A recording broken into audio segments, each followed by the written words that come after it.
Dans un monde totalement ravagé par la guerre, Ichthys Aluric était un parfait raté, avec une attitude décontractée et un penchant pour la rêverie, mais sous cette façade insouciante se cache un génie rusé, capable de déjouer les plans des ennemis les plus dangereux de l'humanité. Le génie d'Icta au combat n'est éclipsé que par sa haine du conflit, car il préfère planifier en retrait plutôt que de s'engager directement. Il accompagne bientôt son ami de longue date, Yato Rushino Ishsom, sur une île pour passer un examen d'officier de haut niveau. Mais contrairement à Icta, Iitor est une fille à l'expression féroce et sérieuse, toujours prête à plonger tête baissée dans la bataille. Alors qu'ils montent à bord du navire, ils retrouvent leurs anciens compagnons, un gros nommé Matthew, un beau tireur d'élite appelé Toré Remian et une mignonne infirmière nommée Hiroma.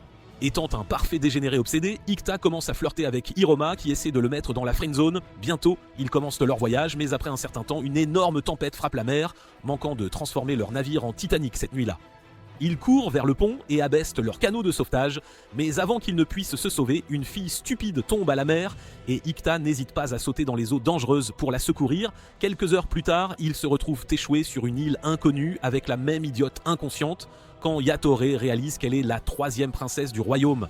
Bientôt, la princesse se réveille et les remercie de lui avoir sauvé la vie. Pendant ce temps, Icta et Toré explorent l'île inconnue, perplexes de savoir comment une princesse a pu se retrouver à bord de leur navire. Mais le parasite, Icta, n'a aucune envie de s'impliquer dans les affaires royales et dit plutôt à Torvé de se concentrer sur la recherche de nourriture. Alors qu'ils continuent leur recherche, ils tombent sur des troupes stationnées à l'extrémité de l'île, ce qui leur fait réaliser qu'ils ont accidentellement atterri en territoire ennemi et ils alertent tout le monde. Ils retournent immédiatement et réfléchissent aux choix qui s'offrent à eux, soit se rendre à l'armée Kaiokan comme prisonniers de guerre, soit tenter de franchir la frontière et de retourner à leur empire. Matthew, le gros, se prépare rapidement à se rendre, mais Yatori lui rappelle que l'ennemi pourrait les utiliser comme pions diplomatiques. La princesse arrogante déclare qu'elle ne se laissera jamais prendre en otage et insiste pour franchir les frontières, mais Icta, trop épuisé pour gérer cette maniaque du contrôle, lui dit de se taire et de retourner à la cuisine, là où est sa place. Yatori est une sacrée garce et repousse immédiatement Icta tout en s'excusant auprès de la princesse. Icta sort de la grotte agacé, tandis que Yatori lui demande pourquoi il est si énervé. Icta répond en traitant la princesse de gamine gâtée, mais Yatori lui rappelle qu'elle est encore trop jeune pour agir comme une adulte et qu'il ne devrait pas être si dur avec elle. Après le dîner, tout le monde s'occupe de différentes tâches et la princesse rejoint Icta pour installer un hamac. Cependant, dès que la princesse s'y allonge, elle aperçoit une unité aérienne Kyoka qui survole l'île et Icta la prend rapidement et se cache derrière un arbre. Peu après, ils se regroupent tous dans la grotte et s'endorment.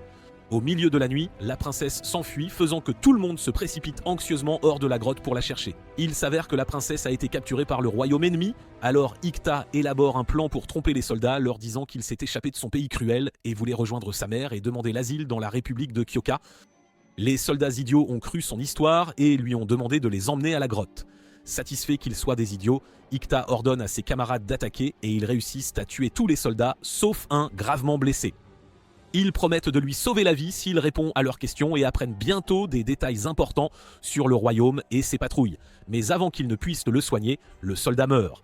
Ils emmènent la princesse avec eux et en chemin, elle veut mettre fin à ses jours après avoir vu la destruction qu'elle a causée. Mais Icta la convainc calmement, bien qu'au fond de lui, il se blâme aussi pour le bain de sang.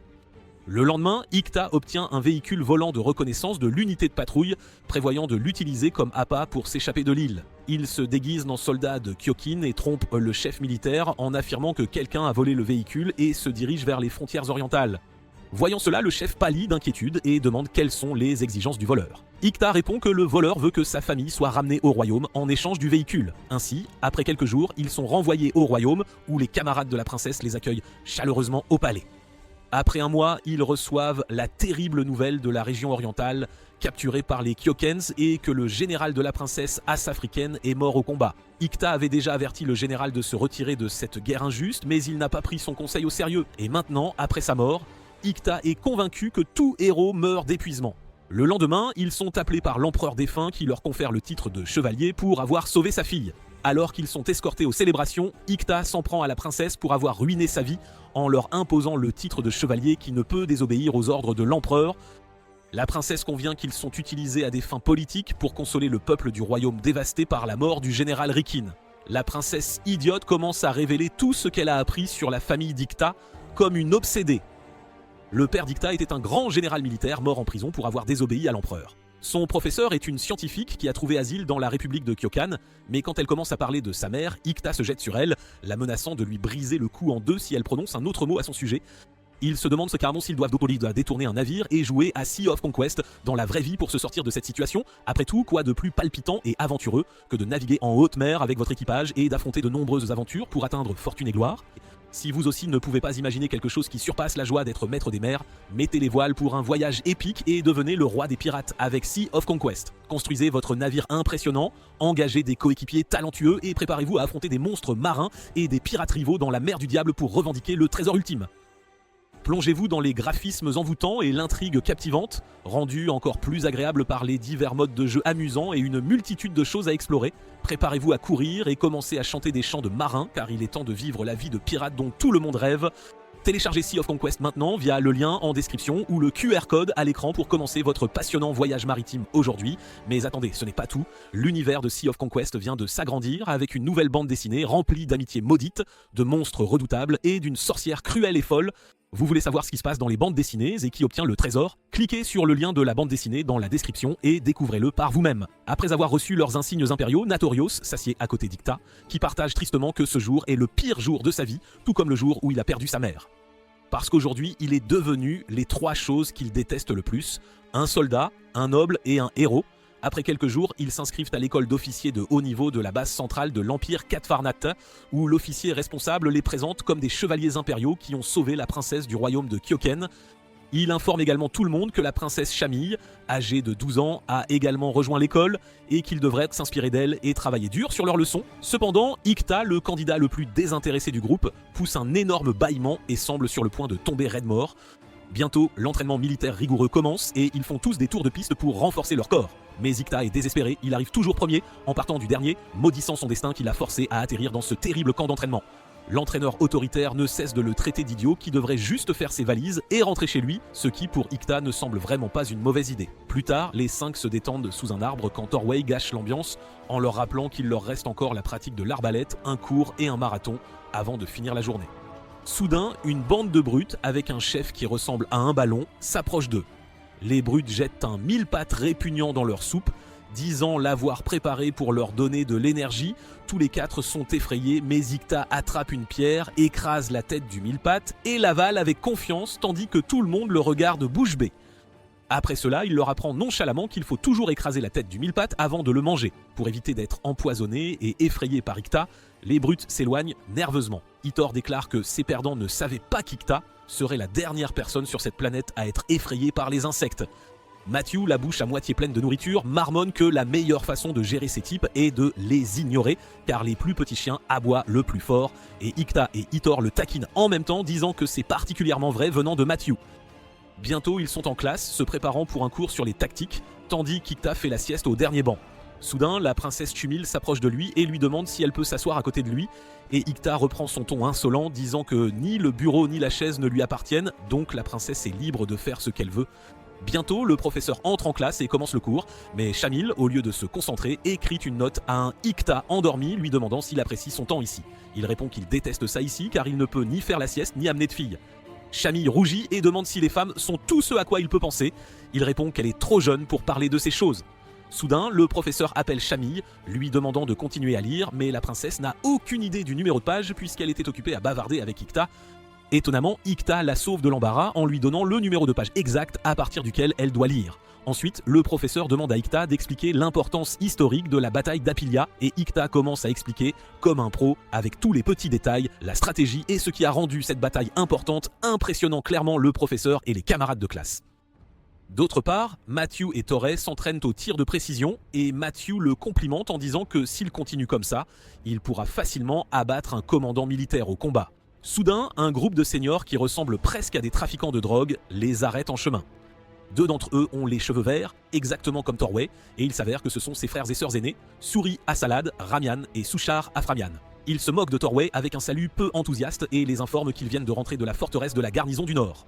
Sari Hazalek s'approche de Matthew et lui demande d'un air suffisant si son frère s'est comporté comme un lâche pendant qu'ils étaient qu'on a sur l'île, et Matthew nie.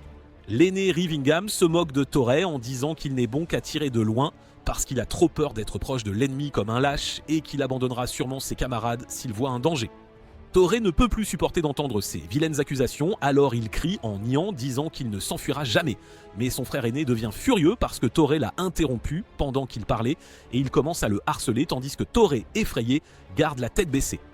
Bientôt, ils entendent une voix familière et ce n'est autre qu'Ikta, dont la sieste paisible a été interrompue par le chahut que causent les frères et sœurs de Toré. Avec un ton insolent et sarcastique, il dit qu'il se sent mal en regardant le visage dégoûtant de l'aîné Rimain souhaitant qu'il explose et ne montre aucune pitié aux salauds sadiques comme lui. Disant cela, il laisse tomber un 1000 pattes sur le visage de Sergueï Salag et saute avec insolence sur le sol, tandis que l'aîné Riméon continue de crier de peur. L'autre frère Riméon frappe Ikta au ventre, tandis que Toré et Mathieu courent pour le sauver, mais ils sont bloqués par Sergueï Assela qui se moque de Torway d'être trop faible pour même protéger son ami. Ikta rit et dit que non seulement Saré Hasilag est un salaud sadique, mais qu'il est aussi un idiot. Entendant cela furieux, Saré Hasilag commence à donner des coups de pied à Ikta, mais rien ne peut arrêter la bouche d'Ikta. Il déclare qu'une créature sans manière comme Seraya Sol frappe quelqu'un quand il en a envie, mais un soldat attaque quand il est temps d'attaquer et de même, il dit tout ce qu'il veut et quand il veut. Disant cela, il se lève et s'éloigne en demandant à Yatori et à la princesse Chamille, qui regardaient tout, d'agir. Ils restent tous figés quand ils voient tard la princesse Shumil s'inquiéter qu'ils puissent être emprisonnés, mais Yatori s'avance et invente une histoire à moitié cuite, disant à la princesse qu'Ikta avait demandé aux étudiants plus âgés de s'entraîner avec lui. Les règles sont fixées par Ikta lui-même et cela inclut de se battre à 5 contre 1 et si l'un est vaincu, un autre peut attaquer immédiatement. Yatori déclare intelligemment que puisque Ikta est déjà à terre, elle prendra sa place et il devrait reprendre le combat. Les seniors sont stupéfaits par la proposition et avant qu'ils ne puissent réagir, Yaftoré attrape le bras de l'un des agresseurs et le met à terre d'un seul coup. Elle met à terre les deux autres de la même manière jusqu'à ce qu'il ne reste que les frères et sœurs aînés Rimian, mais l'aîné d'entre eux arrête l'autre et ils partent tous les deux. Après un certain temps, Ikta est soigné pour les blessures qu'il a subies pour avoir été trop arrogant avec l'étudiant plus âgé. Toré se sent coupable parce que ses frères ont mis Ikta dans un sale état, mais Ikta l'assure que ce n'est pas sa faute car c'est lui qui s'est énervé quand sa sieste paisible a été interrompue par leur bavardage continu. Bientôt, il demande à Torway s'il sait ce qu'est une guerre d'usure, et Torway répond avec hésitation que c'est une guerre menée pour éviter la bataille principale et gagner du temps pour une autre chance. Entendant cela, Ikta répond que c'est la bataille la plus difficile que l'on puisse mener. Après 3 mois, ils se rassemblent tous sur le terrain militaire de l'académie, où chacun d'eux est affecté à un peloton, et à partir de maintenant, ils devront travailler sous leurs ordres. Itor entre dans le peloton 1, Torway dans le peloton des tireurs d'élite, et Ikta travaille dans le peloton léger. Cependant, dès qu'Ikta se retrouve face à la soldate commandant, la fille lui semble un peu familière. Elle se présente et rappelle ensuite à Ikta qu'elle est la fille de la femme avec qui Ikta avait flirté il y a quelque temps. Puis, hilarant, elle se met un peu en colère, demandant à Ikta de ne pas lui parler parce qu'il est un briseur de ménage. Après un certain temps, Ikta et ses amis se rassemblent au café de l'académie, où Ikta leur raconte cette rencontre hilarante. Yatori déclare que la femme qu'Ikta fréquentait avait en fait une fille qui est maintenant le chef de peloton d'Ikta, et par colère, elle ne laisserait pas Ikta diriger ou même participer aux activités quotidiennes du peloton. Yatori déclare solennellement qu'Ikta devrait résoudre ce problème lui-même parce qu'il est un crétin insouciant et qu'aucun d'eux ne va l'aider. Le lendemain, Matthew arrive en courant anxieusement en disant que la bataille simulée va bientôt commencer et l'académie a déjà publié les détails pour cela. Le problème est que d'un côté c'est Ikta et Toré, tandis que dans les équipes rivales, ils ont mis Yatori, la brute Seri Aslag et Souchar, et cela signifie clairement que les officiers diplômés comme Seri Aslag vont encore les intimider. Toré est contrarié que à cause de lui, ses frères fous veulent rendre la vie dure à Ikta et à ses amis. Mais Ikta lui demande d'arrêter d'être une mauviette parce que ses frères veulent juste le cibler pour se venger. Pendant que tout le monde va se battre, les médecins devront soigner les blessés des deux équipes. Ikta déclare avec confiance que ce n'est qu'un mini-exercice pour les entraîner et qu'ils ont déjà une longueur d'avance sur les autres parce qu'ils ont fait face à des dangers réels lors de l'incident de l'île. De plus, il est prêt à transformer ce danger en une opportunité pour lui-même. Ikta rencontre Soya, la fille qui ne le laissera pas prendre le commandement du peloton parce qu'elle lui en veut toujours. Ikta Streway lui demande si elle est contrariée parce qu'il a couché avec sa mère, mais elle nie et est gênée. Elle ment en disant que sa force physique est inférieure aux normes et qu'il est plus adapté au travail de bureau plutôt qu'à prendre le commandement du peloton qui implique beaucoup de travail physique. Ikta trouve sa raison intéressante et il sourit et demande calmement si elle est confiante qu'elle pourra gagner la bataille simulée. Bientôt, Ikta demande si, en menant leur peloton à la victoire, cela signifierait qu'il est un meilleur commandant ou du moins prouverait qu'il n'est pas assez mauvais pour être envoyé au travail de bureau. Cela rend Sui sans voix et elle accepte en disant que s'il gagne la bataille simulée et qu'Ikta joue un rôle majeur dans la victoire, alors elle lui permettra de commander le peloton, mais s'ils perdent, alors Ikta prendra le travail de bureau.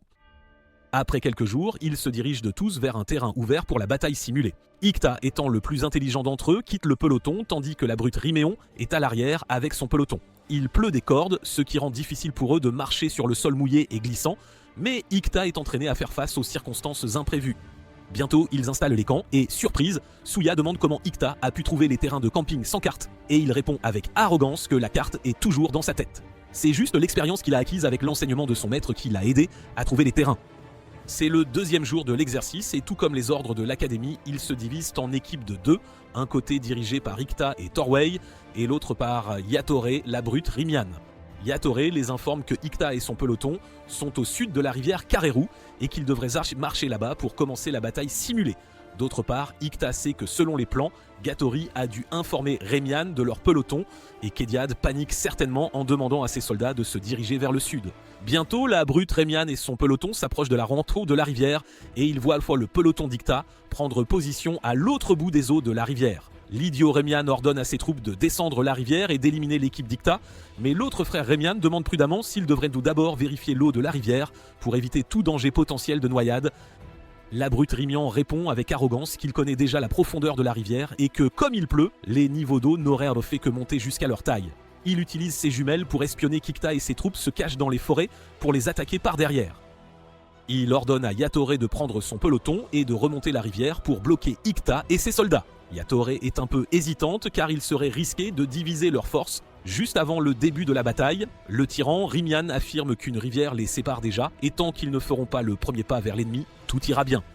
Yatori tente de lui faire entendre raison mais il rejette ses cris avec arrogance, lui disant de suivre les ordres de l'officier commandant. En l'entendant, Yatori est certaine que pour Ishta, vaincre une bande d'idiots menée par un tyran encore plus stupide, Rimian serait un jeu d'enfant et qu'elle n'a qu'à se laisser porter.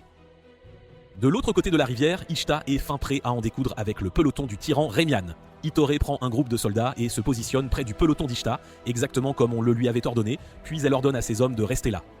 Bientôt, les hommes commencent à se fatiguer, se demandant si le peloton d'Ishta ne les a pas bernés avec une illusion. Mais dès que l'un d'eux se lève pour mieux voir, Toré lui tire dessus avec de la peinture bleue, indiquant qu'ils ont neutralisé un soldat. Bientôt, Ichta ordonne aux troupes de passer à l'attaque directe contre le peloton du tyran Rumian. Pour Ichta et son peloton, traverser la rivière est un jeu d'enfant, car sur ses ordres, ils avaient déjà construit un pont sous-marin avec Issoutré. Le tyran Rimian est déconcerté par cette attaque soudaine, ignorant et non préparé à être piégé de toutes parts. Cependant, Yatori revient bientôt de sa cachette et défend son peloton, indiquant clairement qu'elle ne fera pas de quartier à Ishta.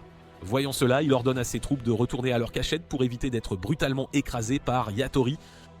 Bientôt, ils atteignent l'autre côté de la rivière avec les soldats capturés de l'équipe rivale pour se reposer. Ikta demande à la jolie infirmière de s'occuper des blessés. Quand Tori demande si l'équipe rivale continuera le combat, Ikta lui rappelle que son frère tyran est une tête brûlée sadique, qui s'assurera que même le dernier homme de leur équipe se batte, il pourrait donc revenir les chercher. Après un moment, la princesse félicite Ichta pour sa stratégie de bataille intelligente et Ichta lui demande nonchalamment de s'en aller. D'un autre côté, le tyran Remian est furieux de rage, s'en prenant à Yatoré parce qu'il a presque perdu la bataille. Son prochain plan est de tendre une embuscade aux soldats d'Ikta sur la route de l'Ouest et de les attraper, tout en s'assurant d'effacer ce sourire du visage d'Ikta d'un coup de poing. Pendant ce temps, Ikta est bien conscient que le tyran Rimian doit brûler de vengeance en ce moment, et Suya demande comment ils vont finalement gagner la bataille. À cela, Ishta répond qu'elle devrait abandonner l'idée de poursuivre l'ennemi, car poursuivre quelqu'un est fatigant et être poursuivi est épuisant mentalement. Mais s'assurer que quelqu'un vous poursuive est amusant, car la guerre est comme l'amour. Le tyran Rimian attend désespérément qu'Ikta les attaque, mais cela fait plus d'une heure et il n'y a aucun signe d'Ikta, on dirait qu'ils ont disparu de la surface de la Terre. Bientôt, un informateur dit au tyran Rimian qu'Ikta et son peloton se sont aventurés au nord de la forêt et qu'ils ont scellé la voie d'évasion nord. En entendant cela, Yatoré réalise qu'ils sont piégés de toutes parts car Ichta a bloqué la seule porte de sortie que leur peloton aurait pu utiliser. Puisque toutes ces informations sont trop pour une tête de mule comme Rimian, elle explique qu'à un moment donné, ils devraient utiliser la porte nord pour atteindre la base centrale. Mais s'ils ont la sortie scellée à la fin de la fausse bataille, ils perdront automatiquement parce qu'ils ne pourront pas rentrer chez eux, donc le peloton d'Ichta gagnera automatiquement par défaut. Un Remian paniqué ordonne à son peloton de se diriger vers les frontières nord. D'un autre côté, le plan d'Ishta se déroule exactement comme il l'avait imaginé. Il peut maintenant voir Remiona et ses soldats venir vers eux. Voyant cela, il ordonne à ses troupes de faire semblant de tirer, mais de charger à la place sans aller trop loin.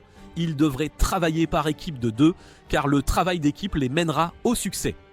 Pendant ce temps, Remian ordonne à ses troupes d'essayer de repousser les troupes d'Ishta derrière la ligne de démarcation, car si un seul d'entre eux franchit la ligne, ils enfreindront les règles et seront disqualifiés. Bientôt, il crie à ses soldats de charger, mais avant qu'ils ne puissent que le faire, quelqu'un frappe Ramian avec la peinture bleue. Il réalise alors qu'il est vaincu par son propre frère lâche, Torway, qui lui a tiré dessus avec la peinture bleue de loin comme un tireur d'élite. Immédiatement, Ishta ordonne à ses troupes de charger et après un certain temps, ils réussissent à capturer la plupart des soldats de l'équipe rivale, indiquant que l'équipe d'Ikta a gagné la fausse bataille. Bientôt, Ishta appelle 4 camarades de son peloton et leur fait la leçon sur le fait d'avoir chargé en avant malgré ses ordres. Son peloton n'a pas besoin de héros. Alors, en guise de punition et pour penser de manière scientifique, ils devront trouver un moyen de combattre à 3 contre 1 de manière scientifique. Puisque personne ne connaît le mot scientifique, à part le si génial Ishta, il leur dit que c'est la façon de penser la plus efficace qui permet à une personne d'être paresseuse. Par exemple, les gens ont inventé l'agriculture parce qu'aller chasser sans savoir si l'on attraperait quelque chose était une corvée. De même, les gens ont creusé des puits parce qu'aller jusqu'à la rivière était une corvée. Par conséquent, la paresse est la mère du progrès humain. Enfin, il déclare que les hommes d'Ectasolirque combattent facilement et gagnent facilement, alors ils devraient tous le rejoindre pour vivre une vie facile. Bientôt, de bruyants chants de louanges à Ishta commencent à résonner et il réalise là tous qu'Ishta est devenu célèbre parmi les troupes aussi. Bientôt, Ishta s'approche de Torway lui demandant s'il a compris ce que signifie réellement la guerre d'usure et il sourit et acquiesce disant qu'il a compris. D'un autre côté, la princesse court frénétiquement vers l'ouest parce que quelqu'un lui a dit qu'Ishta est gravement blessée, mais dès qu'elle arrive là avec ses camarades, quelqu'un les abat un par un.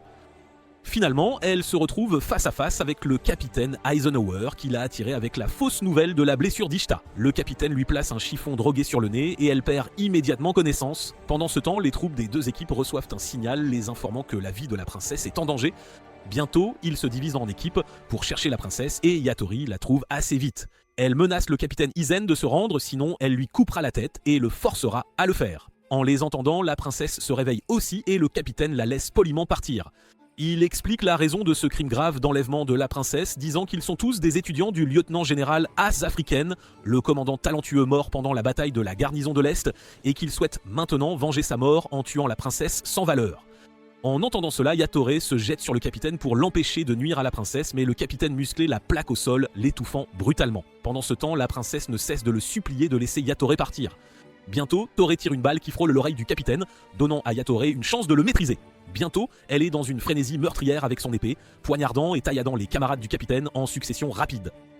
Bientôt, tout le monde est pris en charge et il y a du sang partout autour de Yatori, ce qui la fait vomir à cause de l'odeur métallique du sang sur ses mains. Elle commence à se sentir étourdie, mais comme d'habitude, Ikta vient à son secours, faisant des blagues qu'il ne pourra plus manger de tomates après avoir vu tant de sang. Il tient la main de Yatori et prend les épées, rappelant à Yatori les moments où ils étaient jeunes et où Ikta avait promis d'être toujours sa main gauche et son camarade. Bientôt, elle laisse tomber les épées et, fatiguée après tout ce carnage, elle pose doucement sa tête sur l'épaule d'Ikta. Ishta s'approche du capitaine qui rend son dernier souffle à l'agonie. Quand il apprend le motif derrière l'enlèvement de la princesse, il ne peut s'empêcher de le plaindre car le général Rikin était aimé de tous. Avec beaucoup de difficultés, le capitaine lui dit que ses tactiques de guerre représentent celles du général Azafriken, mort, et de son maître Bada Sankri. En entendant cela, Ishta est sans voix car il a vraiment été enseigné pendant un certain temps par maître Bada. Après un certain temps, le capitaine succombe à ses blessures et meurt.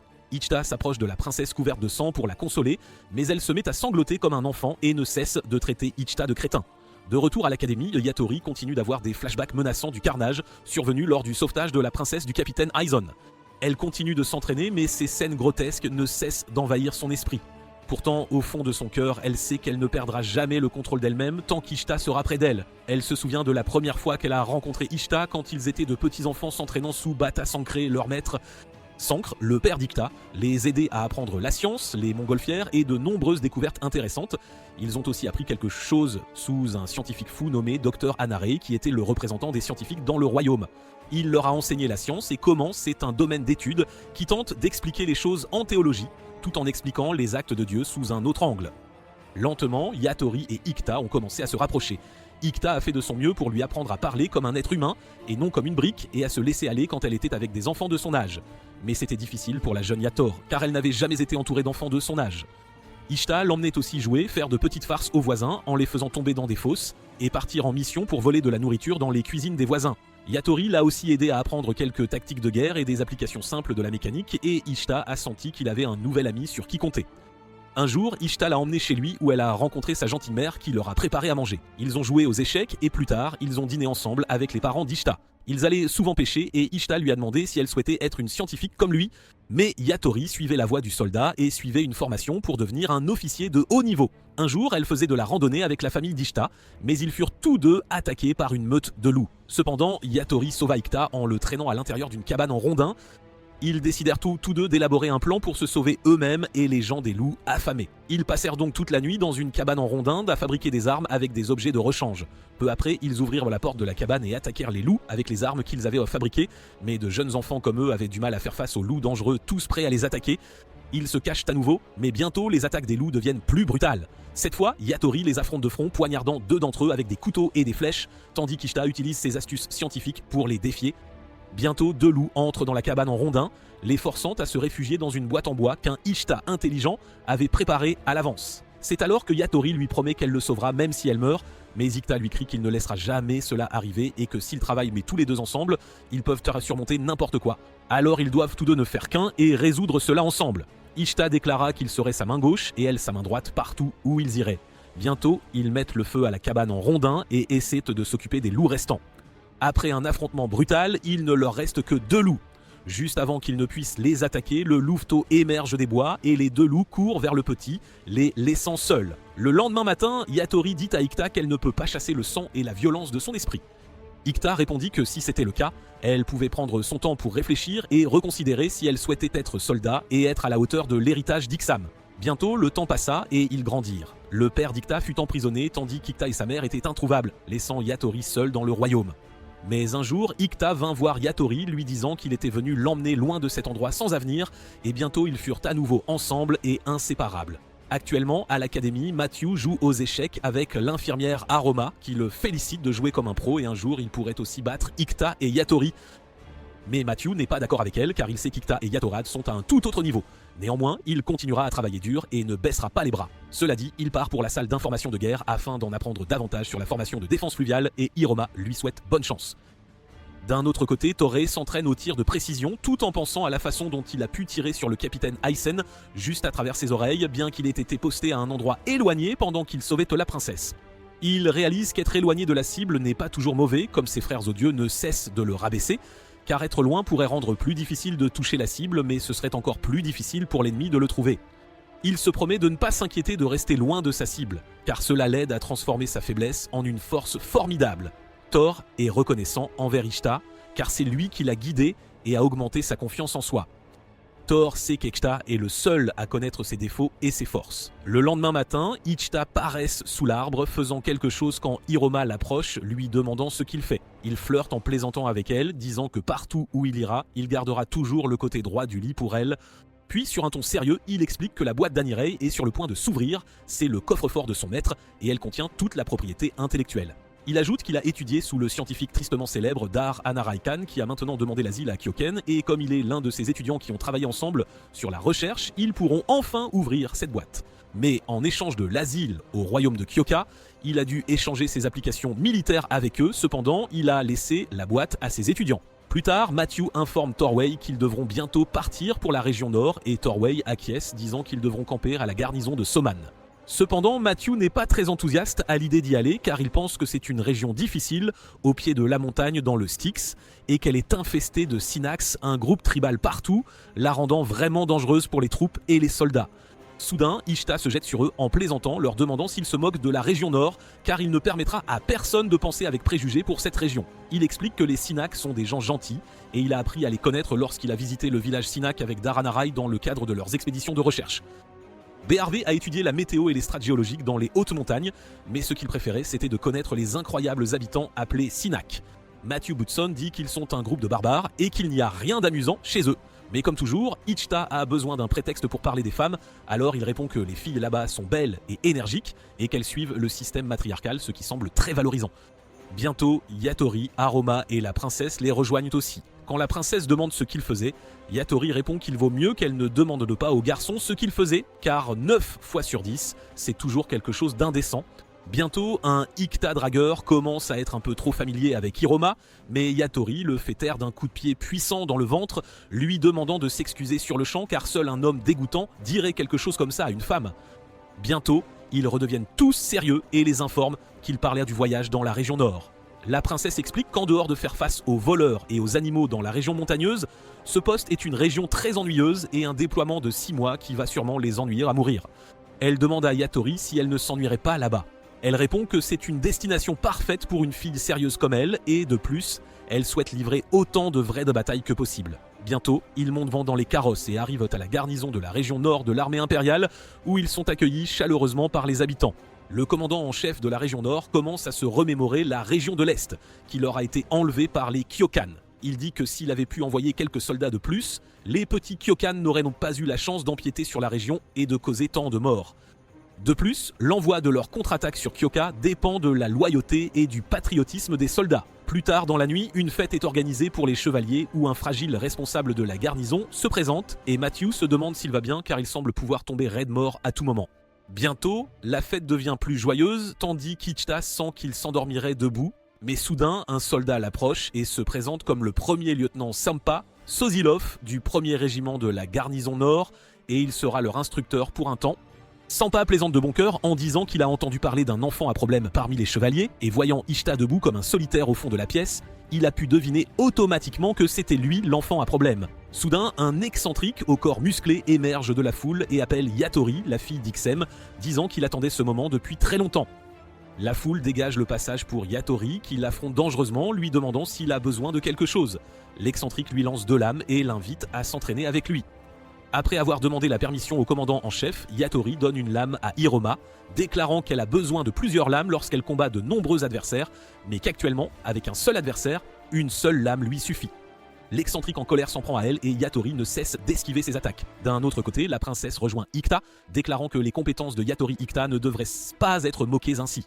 Ikta répond solennellement que le style d'Ikta est destiné à être moqué car c'est le style traditionnel à 2 armes, un privilège spécial donné aux XAM par l'empereur comme symbole de leur invincibilité, tant qu'ils ne perdent pas un combat à l'épée.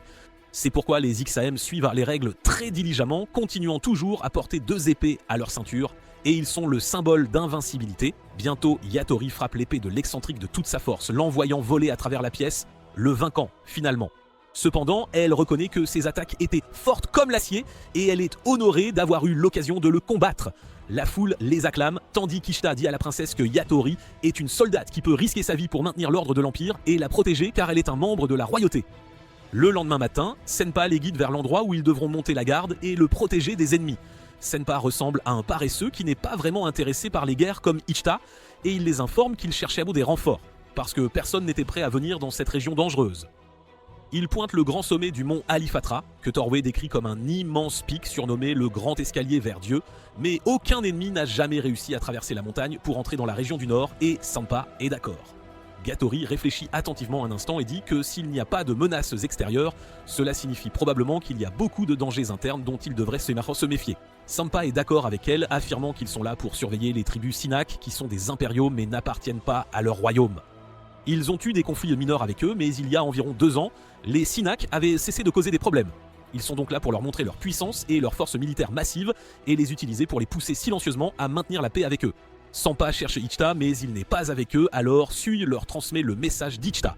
Il a enfreint les règlements militaires et s'est volontairement entré dans les baraquements de détention. D'autre part, dans les baraquements, un officier militaire arrache de force les livres d'une fille. Quand elle tente de protester, il s'apprête à la frapper pour avoir lu des livres écrits par le traître le docteur Ananarai, mais Ichita l'arrête. L'officier militaire demande ce qu'Ichita fiche et il répond calmement qu'il est un chevalier de passage dont la tâche dans la vie est de bannir toutes les larmes de toutes les filles du monde. Puis il se tourne vers l'étagère, appréciant comment la technologie d'impression a réellement permis d'imprimer tant de livres, mais qu'il reste très cher pour une personne ordinaire et pourrait leur coûter une fortune, révélant que l'officier militaire emportait les livres pour les vendre sur le marché et en tirer beaucoup d'argent. Tout le monde le regarde avec des yeux accusateurs et l'officier militaire s'emporte et frappe Ikta d'un coup de poing. Ikta décide de gérer la situation avec son insolence et demande s'il déteste les insectes ou non. L'officier répond qu'il s'en fiche et continue de s'en prendre à Ikta. Secrètement, Ishtar frappe le mur de la cabane et soudain, une araignée venimeuse tombe sur le visage de l'officier, se frayant un chemin vers son torse, forçant l'officier à s'enfuir. Ishtar ramasse le livre et le tend à la fille nommée Kana, lui demandant quelle était sa partie préférée du livre. Elle répond que c'est l'analyse de la région d'Aldera, qui dit que si l'on analyse la région d'Aldera de l'Empire à la lumière du culte des esprits Synax, on pourrait voir beaucoup de choses étranges. Avant qu'Ikta ne réponde, Sempa plane au-dessus de lui et le saisit par le col, l'entraînant tout en disant qu'il n'a jamais rencontré un type qui sécherait un exercice militaire pour draguer des filles. Sempa l'emmène au cachot pour lui infliger 3 jours de punition, mais Ichta parvient à s'enfuir. En s'échappant, il aperçoit une étrange vision dans l'un des cachots. De retour à la garnison du Nord, l'étrange adjudant Dinkun donne du fil à retordre à Thor, le forçant à s'entraîner avec lui comme il l'a fait avec Yatori. Mais Thor est réticent car il n'est bon qu'avec les armes à feu et les lames ne sont pas son truc. Remarquant que les choses s'envenimaient, la princesse a demandé à Daikon d'arrêter d'être un pervers en se moquant de ses chevaliers devant elle et de toute façon. Les compétences de Thorway résident dans ses armes, donc le forcer à s'entraîner est inutile. En entendant cela, l'étrange individu s'agenouille dramatiquement pour s'excuser auprès de la princesse, ce qui fait que tout le monde les fixe, embarrassant encore plus la princesse. Pour arranger les choses, Etorada propose une partie d'échecs entre Torei et Duncan pour les tester dans une bataille d'esprit sur un échiquier. Bientôt le jeu commence et Torei, étant un génie aux échecs, continue de le vaincre facilement et finalement Duncan se lève en colère et quitte la pièce. Soudain, un jeune homme frêle entre dans la pièce, demandant de l'eau, et il réalise tous que c'est Ikta qui a été affamé pendant 3 jours parce qu'il n'avait pas participé à l'exercice militaire. Bientôt, Ikta reçoit de la nourriture et de l'eau, et lentement il reprend ses esprits, retrouvant son attitude insolente habituelle. Yatori lui offre de la nourriture qu'elle avait gardée pour lui et tout le monde est surpris de voir à quel point Yatori est chaleureuse quand il s'agit d'Ishta. Le lendemain matin, Yatori et un groupe de soldats de Baran sont en route pour remplir leurs obligations militaires, mais cette fois, ils sont accompagnés par le major qu'ils ont rencontré à la fête. C'est un officier de haut rang qui ne part pas habituellement en mission, mais il explique qu'il était important pour lui de se joindre à celle-ci, car construire une base pour les soldats en dehors de la garnison impose un lourd fardeau aux habitants, il est donc essentiel de les garder satisfaits. Etori est d'accord avec lui instantanément car elle aussi croit que la guerre existe pour maintenir la paix et qu'il ne faut pas détruire la paix pour soutenir une guerre. Bientôt, ils atteignent leur destination et Kana, l'officier militaire de Baran, découvre qu'Erta les avait aussi rejoints secrètement en se cachant dans les bagages de la calèche. Quand Kana lui demande s'il s'était caché tout ce temps pour les accompagner, il la coupe en plein milieu disant qu'il dormait juste paisiblement dans la calèche mais qu'elle avait commencé à la pousser sans lui demander sa permission. Mais Kana sait qu'il ment et Ishta est déjà tristement célèbre pour inventer des histoires. Il attrape la main de Kana et l'entraîne en ville, déclarant qu'ils devraient trop profiter de leur temps tant qu'ils sont là. Bientôt, ils frappent à la porte d'une vieille dame et Ishta commence à agir comme un séducteur avec ses charmes, s'assurant un verre d'eau et de la canne à sucre pour eux. Après s'être détendu un moment, ils commencent à flâner sur le marché et Ishtar réalise que les habitants de cet endroit n'ont rien contre les soldats, car ils ne semblent pas vraiment s'en soucier malgré la présence de tant de soldats autour d'eux. Kanan est d'accord avec lui et l'informe que cette ville est une base militaire importante, donc le Major Tok a insisté pour qu'ils soient prudents dans leurs interactions avec les habitants. Quand Ishtar a demandé des nouvelles du général Safita, le chef qui les a accueillis, elle répond que le général confie toujours tout au Major. Ishtar réalise que l'homme au sommet ne fait rien et que le Major Tok pourrait être chargé de surveiller le général. Kana lui dit que chaque fois qu'il y a quelque chose qui implique les Synax, c'est toujours le général Sephotev qui donne les ordres, probablement parce qu'il aime être méchant avec ses tribus. En entendant cela, Ishtar se souvient de l'étrange vision qu'il a eue dans l'un des cachots et il se rappelle avoir vu de nombreux esprits compagnons enfermés dans une prison sombre où il n'avait aucune lumière et sans lumière, les esprits ne peuvent ni bouger ni faire quoi que ce soit. Il a confronté Sampa pour avoir arraché les esprits à ceux avec qui ils étaient dos liés, car cela est contraire aux enseignements des Aldoran et constitue clairement un abus d'esprit. Sepra a répondu que ces ordres venaient directement du général Safédé. Ishtar réalise que ces esprits ont été retirés au Synax, et la plupart d'entre eux sont des esprits du feu et du vent. Sans ces deux esprits, les Synax deviennent presque impuissants et c'est une mesure désespérée pour briser la volonté des Synax. Ishtar sait que c'est la raison principale pour laquelle les Synax entreraient en guerre avec les habitants, car ils souhaitent reprendre leurs partenaires spirituels qui leur ont été cruellement volés. De retour au présent, Kana dit à Ishtar qu'elle a une question fondamentale sur le livre dont il parlait auparavant. Elle trouve étrange que les Synax parlent des esprits sans mentionner le dieu Aldérémin, car on lui a appris que les 4 grands esprits avaient été envoyés dans le monde humain par Dieu lui-même. Et selon cette théorie, ils pourraient devoir remettre en question leur religion et apprendre des Synax qui ne croient trop pas en Dieu, et cela pourrait être vrai car les esprits n'ont jamais avoué être envoyés par la puissance suprême. Elle ajoute que les règles fondamentales de la région d'Aldera impliquent d'obéir au commandement, mais la religion des esprits des Senex n'a pas de tel commandement. Donc selon elle, les religions n'existent que pour exprimer leur gratitude aux 4 grands esprits, et une variété de festivals montre cette gratitude, et la religion n'a rien à voir avec les commandements et les règles. Si ce que dit le livre est correct et que la religion d'Aldera et le culte des esprits sont sans rapport, alors la vraie nature des esprits n'a rien à voir avec le fait d'être des messagers du dieu Aldera. Soudain, Ishta crie de joie que Kana a brisé la malédiction de Dieu, ce qui est une idée folle qui tord la vérité en ignorant tout ce qui ne bénéficie pas à Dieu.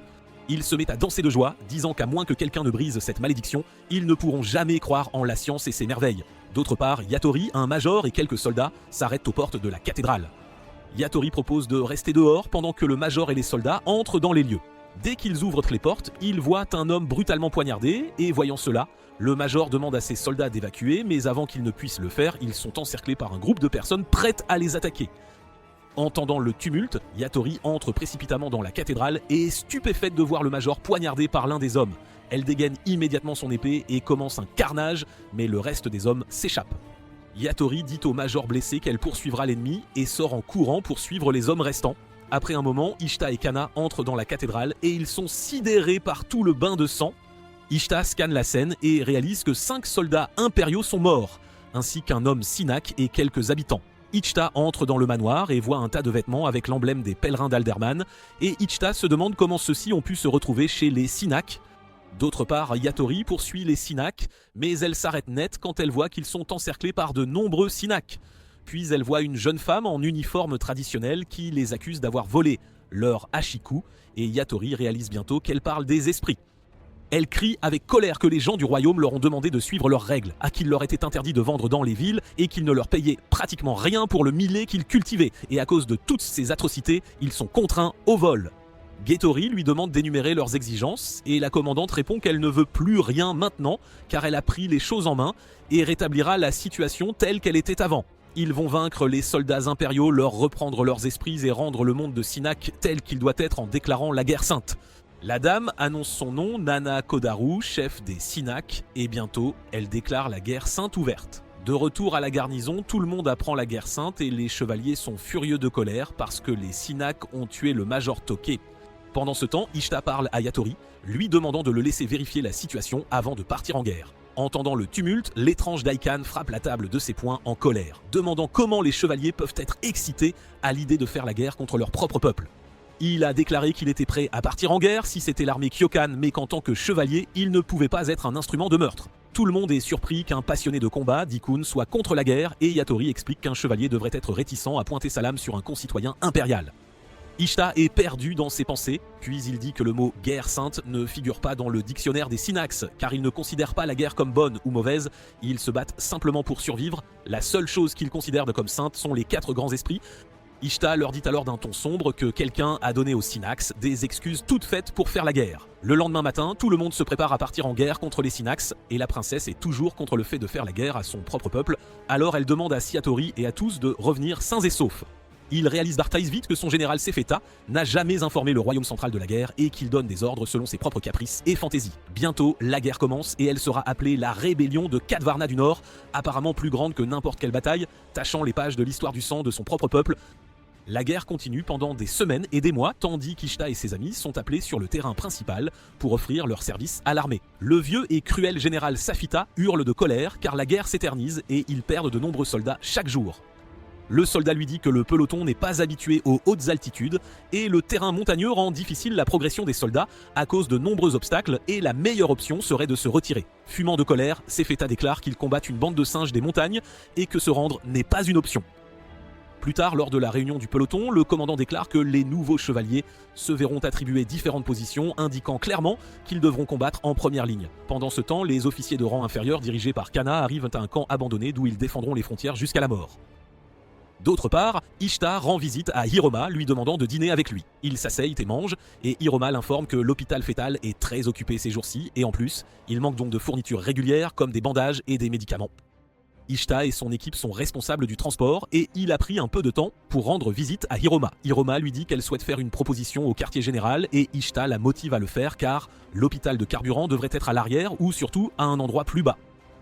Pendant qu'ils sont occupés à parler, un son strident retentit indiquant qu'ils ont été attaqués par l'ennemi. Ishta ordonne immédiatement à son peloton, à celui de Matthews et de Torre, de prendre les commandes tandis que Yatori ordonne à son peloton de monter à cheval et de rester en attente.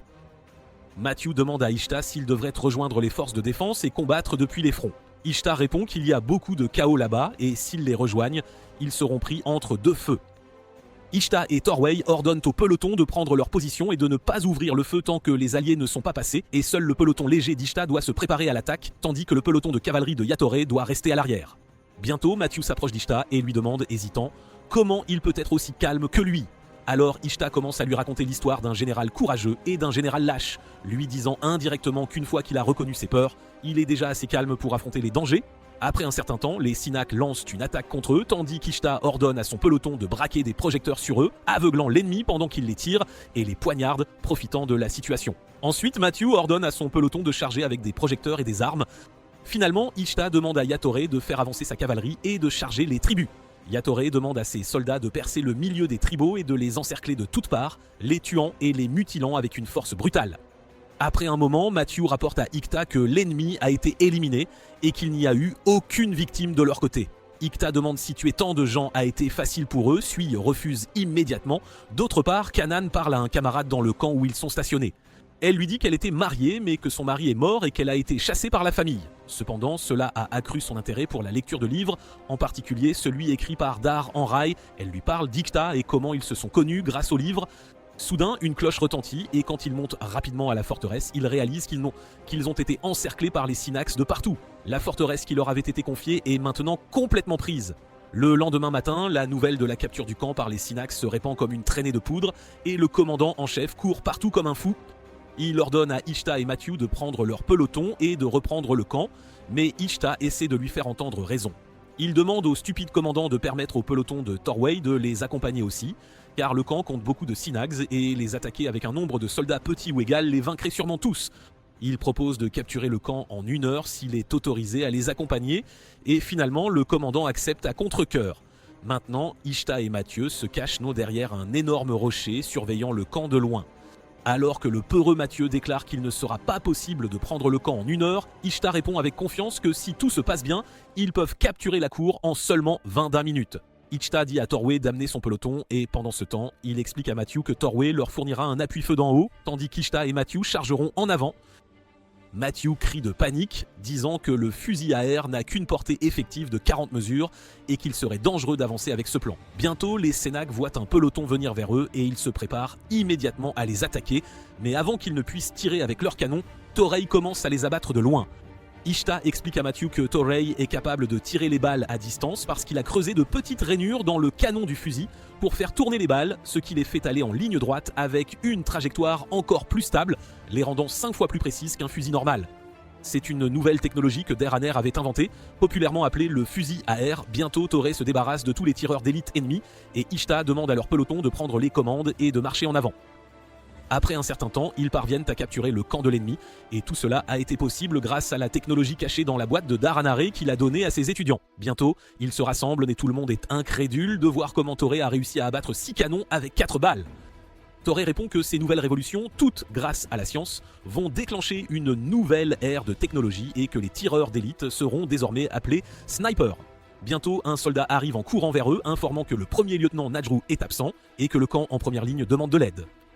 Il voit des soldats blessés et Ishta demande immédiatement qu'un médecin soit appelé sur place. Il ordonne également à ses amis de n'en parler à personne car à partir de maintenant, c'est lui qui donnera les ordres. Ils commencent leur voyage vers le camp et après avoir voyagé un certain temps, Ishta demande à tout le monde de camper au pied de la montagne pendant 2 jours et quand ils discutent, il répond que c'est important de le faire. Ituri soutient Ishta disant qu'ils devront prendre le temps de s'adapter à l'altitude où ils ne pourront pas monter plus haut. Ishta déclare qu'ils mènent une bataille mortelle au sommet des grandes montagnes d'Alifatra et qu'ils doivent obéir aux règles des montagnes. L'air est plus rare en montagne et provoque toutes sortes de maladies que le docteur N.Erin appelle mal des montagnes et pour garder les camarades en sécurité, il ne peut pas sauter l'étape d'adaptation à l'altitude. Ishta et Yatori commencent à marcher vers le camp où Kana et ses camarades étaient stationnés et quand ils y arrivent, ils voient de la scène brutale de corps éparpillés partout et bientôt, Ishta voit le corps sans vie de Kana. Les larmes lui montent aux yeux et il lui fait tristement ses adieux et retourne au camp avec Yeftori. 2 jours de camping au pied des montagnes passèrent en un clin d'œil et bientôt, il est temps de grimper à nouveau. Après un voyage brutal, ils ont réussi à gravir 3800 mètres du mont Alifatra. Ils ignoraient où qu'ils retrouveraient le général Sampa, de nouveau chef de poste. En les voyant, Sampa comprend que la situation s'est gravement dégradée et c'est pourquoi Ishta et ses amis sont envoyés pour l'aider. Medica Aroma interroge Sampa sur la situation actuelle de la guerre.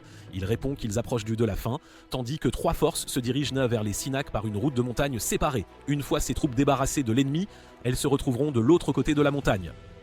En voyant la carte, Ishta déclare que cela forcera l'ennemi à une bataille unique et il est certain que c'est le plan de l'odieux général Sephatas, mais il est trop tard pour faire des changements. Sampa annonce qu'il les combinera tous les 5 pour former un seul peloton et il nomme Ichta commandant, lui demandant de les diriger. Quand Ichta demande quelle est la mission qu'ils doivent entreprendre, le capitaine dit nonchalamment qu'ils devront d'abord allumer les feux de joie. Par feu de joie, il entendait littéralement brûler les maisons des Synaques. Pour Ichta, c'est une tâche difficile à exécuter, mais il est forcé de le faire. Cependant, il rassure les villageois qu'ils seraient transportés vers le village de l'ouest. Plus tard, en emmenant les villageois, Ichta se plaint à ses amis d'avoir mal jugé la vraie nature du général Sampa. Ichta sait que le général a des arrière-pensées et c'est pourquoi il transporte les pauvres villageois vers l'ouest afin de couper la source d'approvisionnement de l'ennemi et de les utiliser plus tard pour des négociations. Mais quoi qu'il en soit, c'est bien mieux que la stratégie désordonnée du général Safita. Ichta sait que la route qu'ils suivent est séparée par plus de 100 km, ce qui signifie clairement qu'ils vont voir beaucoup de déserteurs, et pour aggraver les choses, non seulement il perd le prix de ses erreurs, mais les Synaques aussi en subissent les conséquences. Tous les habitants des autres villages sont massacrés. Bientôt, ils atteignent le camp de réfugiés et Ichta commence à assigner des emplacements différents aux familles, mais soudain, un jeune garçon court vers lui, exigeant avec colère leur village. Ichta essaie de le rassurer en disant qu'une fois la guerre terminée, il s'assurera que tous les soldats disparaissent de leur terre. Mais le garçon continue de le harceler et Ichta lui donne une pichenette sur le nez, le faisant saigner instantanément. Mais bientôt, l'étrange brave Dinkun frappe Ichta pour cela. Il s'agenouille devant le garçon, s'excusant au nom d'Ichta, puis s'approche d'Ichta effondré. Mais étonnamment, Ichta le remercie de l'avoir fait comprendre et d'avoir aidé les villageois. En marchant, Suya demande à Ichta pourquoi il n'a pas riposté contre Daikon. Il répond que Daikon fait ce qu'il faut en aidant les villageois désemparés. Les gens ne peuvent accomplir que ce que leur situation leur permet, et il est préférable de prendre soin des personnes prises en étau entre 2 ennemis déchirés par la guerre. Plusieurs jours plus tard, l'arrogant Safita est de nouveau sur le piédestal, prononçant un discours. Il déclare que la guerre est sur le point de se terminer et que cet endroit pourrait être le dernier lieu de bataille. Ils partiront demain pour le combat, alors pour la nuit, ils doivent se reposer suffisamment et reprendre des forces. Le lendemain matin, un peloton s'engage sur un sentier de montagne entouré de profondes vallées et de gorges. Le général Sampei semble un peu agité et inquiet de l'environnement, et Toré réalise que c'est parce qu'il pourrait être attaqué par des mortiers aériens de n'importe où derrière les montagnes. Suvanishta les rejoint et demande au capitaine de prendre des dispositions pour une éventuelle attaque, car mieux vaut prévenir que guérir. Il suggère de placer des boucliers sur le côté de l'unité des aspirants officiers. Suivant son conseil, Sampa demande au général Sefeta de dévier de sa route pour exécuter le plan de sécurité, ce qu'il fait à contre-cœur. Bientôt, Ichta salue Sampa pour avoir géré la situation facilement et tous le saluent pour être un commandant incroyable. Cependant, comme Ichta l'avait prédit, ils sont de nouveau encerclés par les Synaques qui tirent des flèches enflammées de toutes parts. Bientôt, leurs soldats commencent à mourir et Ichta ordonne à Torwe de se dépêcher et de se préparer à lancer une attaque, car ces hommes sont les seuls à avoir des fusils à air comprimé. Bientôt, un groupe de soldats Synaques commence à descendre la montagne, et l'un d'eux se jette sur Iroma, mais Ichta s'interpose et la protège. Mais quand le Synaque se prépare à attaquer à nouveau, Dinkan vient à la rescousse. D'autre part, Yatori protège Sefeta de la fille chef Synaque. Bientôt, ils s'engagent dans une guerre brutale et tous deux sont des pros de leur technique de lame, ne reculant à aucun moment. Yatori apprend ses ruses et la domine, mais soudain, elle regarde de l'autre côté et réalise que Daikun a été attaqué. Elle quitte la fille chef et court vers Daikon pour le sauver pendant que la fille chef s'échappe. Malgré de nombreux efforts pour sauver Daikon, il succombe à ses blessures et meurt. Mais avant de mourir, il appelle Yatori et lui demande de prendre soin de son royaume et de son empire, et lui demande aussi si elle réussirait à maintenir l'honneur du chevalier. Yatori déclare que Daikun a combattu très bravement parmi eux tous et qu'il serait récompensé pour cela. D'autre part, la fille chef blessée voit que son village a également été brûlé et elle fond en larmes, réalisant qu'elle a perdu sa famille. Elle court vers sa hutte et voit les corps sans vie de sa famille pendant que les soldats font la fête. Furieuse, elle commence à les attaquer et en tue quelques-uns, mais l'un d'eux la plaque au sol, prêt à abuser d'elle. Cependant, avant qu'ils ne puissent faire quoi que ce soit, Ichta, Yatori et leurs amis se précipitent et Ichta assène un coup de poing à l'un des soldats. Il menace les autres de rester à leur place et demande à Yatori de vérifier l'état de Nana. La fille chef et Yatori confirment qu'elle va bien et qu'ils sont arrivés à temps pour la sauver. Bientôt, Ichta fait face aux soldats barbares, la colère tourbillonnant dans ses yeux, et déclare qu'il se fiche qu'ils soient des héros ou des guerriers, mais qu'il n'a aucune pitié pour des bêtes comme eux. Le lendemain matin, ils analysent la situation et le général Semba affirme que la guerre se terminera tôt ou tard. Mais Ichta n'en est toujours pas sûr et dit que la nuit dernière, les gens qui les ont attaqués n'étaient pas seulement des Senax, mais aussi Kalakarm, l'escouade fantôme du royaume de Kyokan. Quand Matthew demande si ceux impliqués dans la guerre étaient aussi des Kyokan, Ichta répond que c'était assez clair car les techniques étaient bien trop efficaces, y compris les assassinats, la guérilla et les techniques de l'âme. Bientôt, Toré réalise que l'ennemi avait aussi des fusils à air comprimé et que seule la République de Kyoka peut en avoir, là où Darenar est attrompé. Pendant qu'ils discutent, un homme vêtu de blanc, à cheval, apparaît devant Safida et se présente comme le chef de l'équipe d'inspection d'Aldera. Ils ont reçu des plaintes selon lesquelles la région du Nord viole les règles du royaume. Ils ont été accusés de violation des 4 grands esprits, et Ichta se souvient immédiatement des esprits emprisonnés dans le sombre donjon. L'inspecteur les informe qu'ils sont venus enquêter sur la vérité, mais après avoir vu tant d'esprits éparpillés sans vie, ils sont déjà certains que Sefida est coupable de ces crimes. Un Sefida effrayé commence à donner des excuses, mais l'inspecteur lui demande de garder cela pour plus tard, quand il recevra la convocation officielle pour se présenter au quartier général. Cela dit, l'inspecteur repart et Sefida ordonne à Ichta et à ses amis de les poursuivre. Cependant, ils apprennent bientôt que l'armée d'Aldera encercle la garnison du Nord en grand nombre, indiquant clairement que les Ketoken avaient manipulé les Synax et qu'ils ont maintenant Aldera de leur côté aussi. Cependant, la garnison du Nord est déjà épuisée après une longue bataille et ils ne peuvent pas se permettre d'en combattre une autre. Bientôt, la nouvelle atteint Seferdev qui commence à se comporter comme un éléphant fou. Il ordonne à ses soldats soit d'affronter l'ennemi, soit de battre en retraite, mais les soldats sont trop fatigués pour se battre. Bientôt, Ichta suggère qu'il devrait carrément placer une unité de soutien à la retraite à l'arrière tout en essayant de retarder l'ennemi. De plus, ils ont moins de 8000 soldats et s'ils veulent une bataille défensive, ils devraient en placer au moins 6000 à la base et 2000 seraient utilisés pour le soutien à la retraite. Hitori explique en outre qu'avant de commencer une bataille défensive pour gagner du temps pour la retraite, il devrait provoquer une première bataille pour avoir le temps de se préparer. Pour cela, il devrait utiliser un seul bataillon d'environ 6000 soldats. Sampa est d'accord avec Yatori et demande à Sifeta de lui transférer le commandement, tandis qu'Ichta suggère qu'il fera en sorte que les 5 axes leur apportent leur aide pour cette bataille, laissant tout le monde perplexe. La nuit, Yatori et Ichta rendant visite à Nana ligotée et s'excusent auprès d'elle. Elle les blâme furieusement d'être des monstres qui les ont vaincus au combat, et maintenant ils méprisent les Synax. Ichta dit qu'il n'a aucune intention de s'excuser pour l'inhumanité de la guerre elle-même, mais qu'il s'excusera pour la violence insensée et le massacre causé par les non-combattants sous leur juridiction. Bientôt, Ichta prend un poignard et raconte l'histoire du chasseur qui a dû se couper le doigt parce qu'il avait accidentellement tiré sur la fille d'un marchand. En disant cela, il se coupe douloureusement le doigt aussi, en guise de rappel et de manière traditionnelle de s'excuser, et c'est l'histoire que Nana lui a racontée 9 ans auparavant. Il s'avère qu'Ichta et Nana s'étaient rencontrés il y a 9 ans, et bientôt, Nana a également reconnu Ichta. Bientôt, Ichta a demandé à Nana de lui rendre 3 services. Le premier est d'accepter ses excuses pour les méfaits. Le second est que les Synax les aident à repousser l'armée sainte d'Aldera. Nana réalise que les Aldera sont après le royaume et les Synax, et ont l'intention de les écraser tous deux au nom de la sauvegarde des esprits. Mais les Aldera n'étaient qu'un pion dans cette immense bataille, et le véritable ennemi est la République Kyokan qui leur a enseigné les tactiques militaires et la guérilla. Il avertit que si Aldera prend le contrôle, ils ne montreront aucune pitié aux Synax et à leurs croyances traditionnelles. Si Nana l'aide, il garantira une place aux Synax et à l'Empire quand tout cela sera terminé. Et quand Nana demande le 3e service, il répond que Nana lui permet de continuer à l'appeler par son nom. Bientôt, Nana accepte ses demandes et décide de l'aider. En revenant, Yatori l'informe nonchalamment que le doigt qu'il a courageusement coupé auparavant ne repousserait pas. Ils rejoignent leurs amis et Ichta les informe que Nana enverra 800 hommes dans 2 jours pour les aider et qu'ils doivent aussi être reconnaissants envers le capitaine Senpa qui a aidé à donner refuge aux personnes déplacées des villages, donc il ne faudra pas longtemps pour rassembler des gens. Bientôt, Senpa les rejoint et annonce joyeusement qu'ils ont été promus lieutenants de 1er et 2e rang et il demande à Matthew d'emmener son peloton à l'arrière. Matthew est un peu hésitante au début, mais Tori lui dit qu'il est devenu un splendide soldat qui rendra tout le monde fier. Elle apprécie aussi Hiroma pour avoir pris soin des blessés et des effrayés, avec dévouement, et ensemble, ils feront les meilleurs officiers, alors ils devraient saisir cette opportunité pour apprendre et élargir leurs horizons. Matthew tient Ichta par le col et déclare qu'il ne le laissera pas seul même s'il marche sur une route de la mort et qu'il ne le ralentira jamais. Ichta les laisse finalement rester et les aider dans la bataille.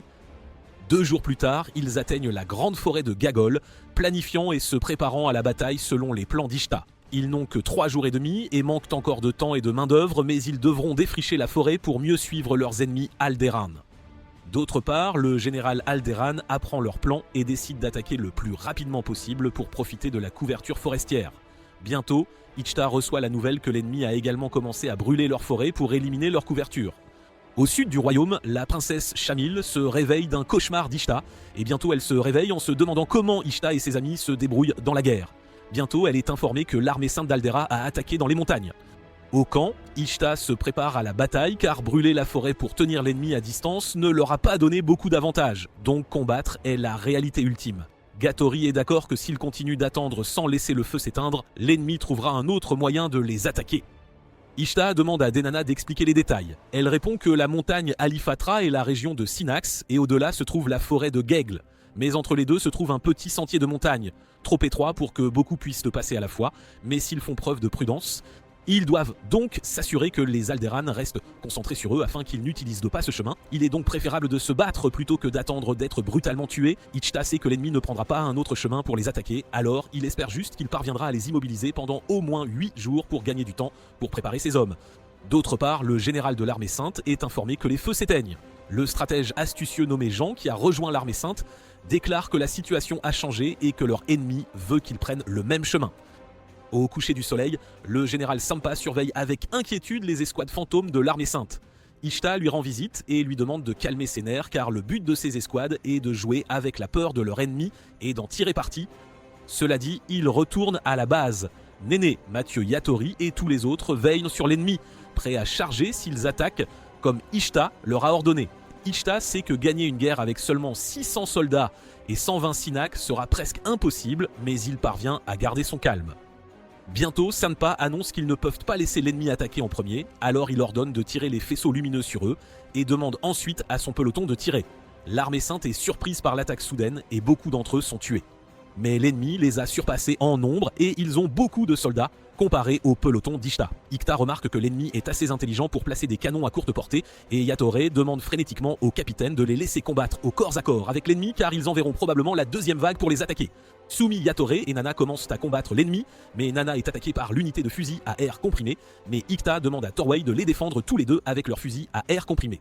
D'autre part, voyant l'embuscade des fusils à air, Yin réalise qu'Ekta et son peloton ont une unité de fusils à air, ce qui signifie clairement que Deranare, qui a appris aux Kyokans à fabriquer des fusils à air, avait aussi ses élèves ici.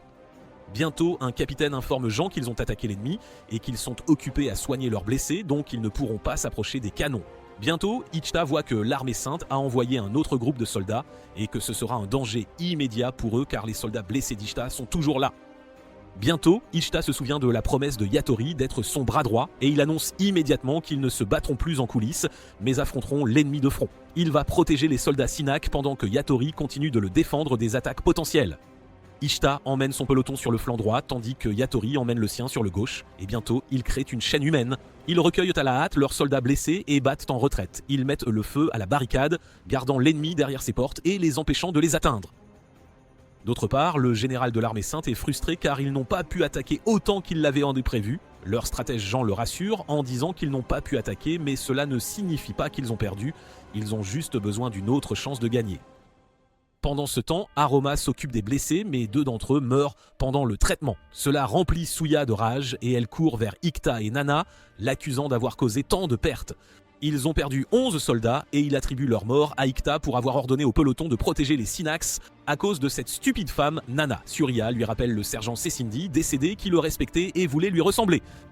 Le caporal Minika était la première personne sous son commandement, mais ils ont perdu la vie à cause de ces maudits Synax. Yatorbe intervient et demande à Suya de ne pas blâmer Ikta pour quoi que ce soit, car c'est à cause d'elle qu'il a décidé de sauver les Synax. Ikta savait que Yatorbe sauverait les Synax quoi qu'il arrive, alors il a fait tout son possible pour la couvrir. Ainsi, la décision d'aider les Synax était la sienne et elle en assumera la responsabilité. Elle dit à Suya de traiter les Synax comme leurs alliés car dans l'armée, ils doivent suivre les ordres en mettant de côté leurs sentiments personnels et chaque soldat doit savoir obéir aux ordres.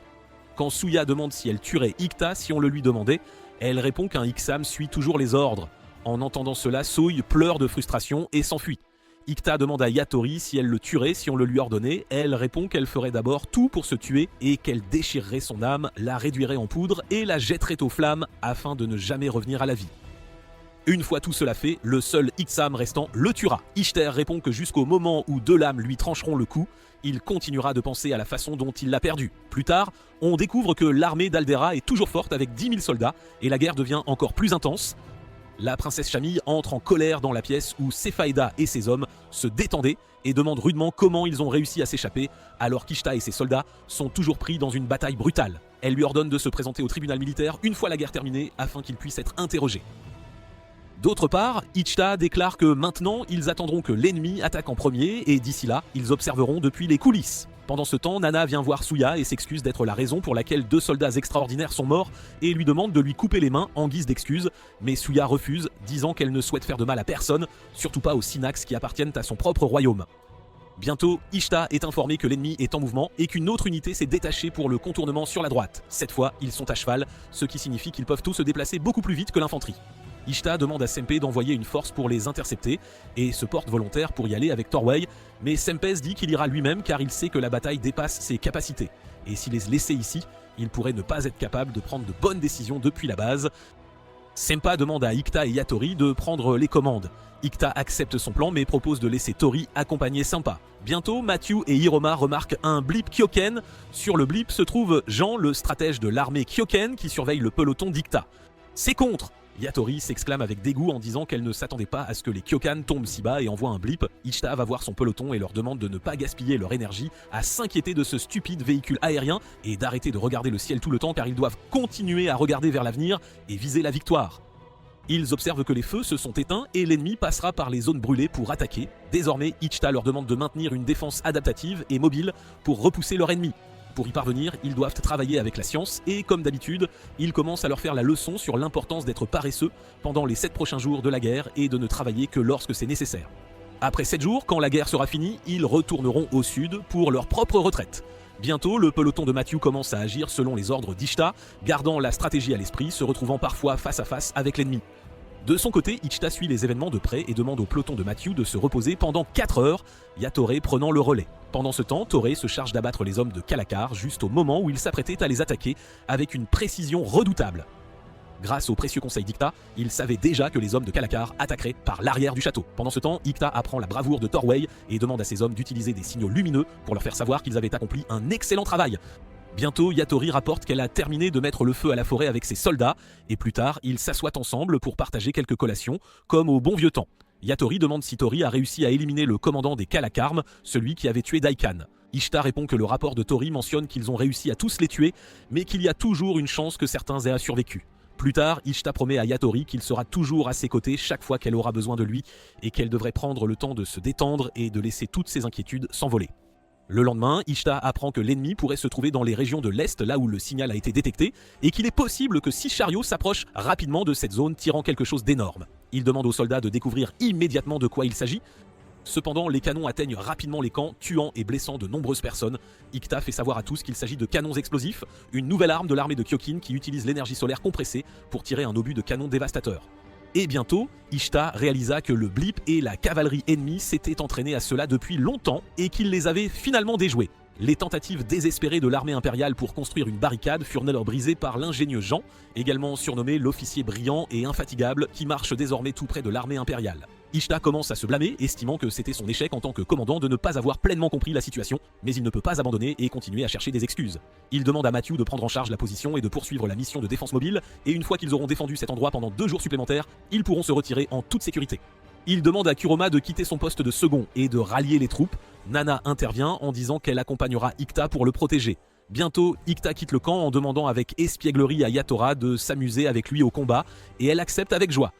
En chemin, Yatora leur fournit constamment des informations cruciales, mais aucune n'est suffisante pour qu'Ikta élabore un plan infaillible pour vaincre l'ennemi. Cependant, après un intense remue-ménage, il finit par avoir une idée brillante. De l'autre côté, Jean s'approche rapidement avec ses hommes à cheval, et il s'arrête à distance pour analyser minutieusement les environs. Jean sent l'odeur de l'huile dans l'air, mais malgré cela, il ordonne à ses soldats d'avancer lentement vers l'ennemi, tout en évitant les dangers potentiels. Ces soldats obéissent, mais jamais dans leurs rêves les plus fous, ils n'auraient imaginé qu'Ekta se cacherait avec ses hommes sous terre, prêts à surgir. Profitant de la situation, Ekta lance une attaque brutale contre les soldats de Jin, les prenant totalement par surprise et en tuant un grand nombre. Jean est furieux car il ne s'attendait absolument pas à cela et se complaisait déjà dans la gloire d'une victoire certaine. Il remarque bientôt un drapeau blanc et rouge signalant que l'armée impériale est prête à négocier. Jean réalise que cela signifie clairement que l'armée impériale n'a absolument aucune intention de se rendre. Ishta avait tout planifié à l'avance.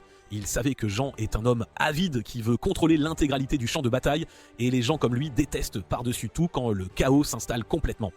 Bientôt, Jean ordonne à tous ses hommes de cesser le combat. Yatoru va à la rencontre de Jean et lui dit d'attendre que leur commandant arrive pour entamer les négociations. Jin est surpris de découvrir que la véritable personne derrière cette stratégie incroyable n'est pas Yatoru mais bien Ishita lui-même. Jin lui demande avec arrogance de se rendre, le prévenant qu'il ne gagnerait jamais la bataille, mais Ikta refuse catégoriquement de prendre cela en considération. Jean lui met la pression en affirmant qu'il mènera à davantage de morts inutiles si Ikta persiste à être aussi têtu, car dans une bataille de chiffres, ils les vaincront de toute façon. Ikta déclare qu'il est prêt à reprendre le combat, mais cette fois, ils ont leurs propres conditions. Ils se retireront vers la forêt et planifieront leur retraite sur 2 jours. Cependant, Jean rétorque qu'il ne peut pas reculer car il est là pour apporter la victoire au nom de la Sainte Armée d'Aldera, un devoir sacré. Il menace Ishita en lui disant que si la bataille devait recommencer, ils mourraient très probablement tous, étant donné leur infériorité numérique. Ishita répond calmement que Jean a tout mal interprété et pointe son rayon vers le cœur de Jean, déclarant qu'il n'a qu'à donner un signal au grand tireur d'élite, Torway Ramian, qui possède un fusil à air comprimé pour abattre Jean. Et Jean ne devrait même pas songer à s'échapper car cela serait le signal pour Torway de lui tirer dessus sans hésitation. Jean rétorque qu'il viole les règles militaires qui stipulent que personne ne peut être attaqué pendant les négociations. Ishita répond que cela n'est valable que lorsque les 2 parties sont volontairement prêtes à négocier, alors que Jean, lui, n'est tout simplement pas prêt à reculer. Et s'il ne se retire pas, alors Ikta abaissera son drapeau de négociation et le tuera. Il est prêt à l'abaisser immédiatement selon la décision de Jean. Ikta affirme que Jean fera tout sauf se laisser mourir, et bien qu'il le rencontre pour la première fois, il a l'impression d'avoir joué une partie d'échecs avec lui pendant les 6 derniers jours. Si Jin n'accepte pas ces conditions, il utilisera la force pour le faire plier, en ordonnant à ses troupes de le viser et de lui tirer dessus sur le champ. Après un certain temps de réflexion, Jin se résout à accepter leurs conditions, et Ishita le félicite d'avoir pris la bonne décision. Bientôt, l'armée impériale commence à battre en retraite, mais Jean arrête Ishita et lui demande pourquoi il est si obstiné à protéger son royaume. Ishita répond qu'il n'a jamais voulu protéger son pays, mais qu'il a toujours désiré protéger son peuple avant toute chose. Il avertit Jean qu'un jour, lorsqu'il ne sera plus utile, le royaume de Kyokan le jettera sans ménagement, et qu'il ne travaille si dur que pour les mauvaises personnes, celles qui ne connaissent pas sa véritable valeur. Puis il donne au chevalier brillant et infatigable son vieux conseil, tous les héros meurent d'épuisement avant de s'éloigner. Bientôt, ils retournent à la capitale où la princesse, folle de joie, les accueille et annonce qu'elle les récompensera tous pour leur bravoure. Quelques jours plus tard, devant le tribunal militaire, le général Safita est déclaré coupable d'avoir provoqué une guerre inutile entraînant des pertes humaines et matérielles considérables. Il est donc déchu de toutes ses décorations militaires et envoyé à l'exécution. Après quelques jours, la princesse convoque Ishita au château, lui demandant de partager ses réflexions sur l'état actuel de l'Empire. Ishita répond que la situation se dégrade à une vitesse alarmante, car la politique est corrompue et l'empereur n'est rien de moins qu'une marionnette incapable de remplir ses devoirs de souverain. Ensuite, la princesse demande à Ishita une faveur inhabituelle, qu'il s'élève au sommet de la hiérarchie militaire et perde une guerre. L'objectif est que le royaume impérial puisse repartir de zéro, se purifier et restaurer sa culture, son économie et ses traditions. Ensemble, ils se battront jusqu'à la défaite finale. Alors que la nuit tombe, Ishita va voir Yatori comme à son habitude et lui parle des plans de la princesse, mais il lui dit qu'il ne suivra pas les directives de la princesse car perdre une guerre signifierait qu'il entrerait en conflit direct avec Yatori Ixam, la protectrice dévouée du royaume. Pour lui, le pays n'a jamais été la priorité. Sa seule et unique priorité, la seule personne qu'il souhaite protéger après ses parents, c'est Yatori. C'est tout pour cette vidéo et un petit rappel amical de télécharger Sea of Conquest via le lien dans la description et de découvrir la nouvelle bande dessinée si ce n'est pas déjà fait.